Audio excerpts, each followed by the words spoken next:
এতদিন যারা তানজিদ হাসান তামিমের সমালোচনা করেছিলেন, গুড় সমালোচনা করেছিলেন, সমালোচনায় সয়লাভ করে ফেলেছিলেন, তাদের মোক্ষম জবাব দিয়ে দিয়েছে কিন্তু তানজিদ হাসান তামিম। আর সেই জবাবটা কিন্তু আসলো ফাইনাল ম্যাচে। আর আউটস্ট্যান্ডিং পারফরমেন্স, সত্যি অসাধারণ, চোখে লেগে থাকার মতো দৃষ্টিনন্দন সবগুলো শট ছিল। কি ছিল না তার শটে?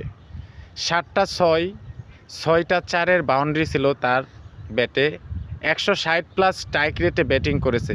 মাত্র 62 বলে 100 রান, 100 গড়, ম্যাজিক্যাল ফিগার, 3 ডিজিটের ফিগার, 100 রান পূর্ণ করেন তানজিদ হাসান তামিম। আর এই তানজিদ হাসান তামিমের ব্যাটিংয়ে ভর করে কিন্তু রাজশাহী ওয়ারিয়র বিশাল বড় এক লক্ষ্য দাঁড় করায় চট্টগ্রাম রয়্যালসের বিপক্ষে। আর সেই লক্ষ্য দাঁড়ায় 175 রান। আর এই 175 রান করতে গিয়ে 111 রান করে অল আউট হয়ে যায় চট্টগ্রাম রয়্যালস।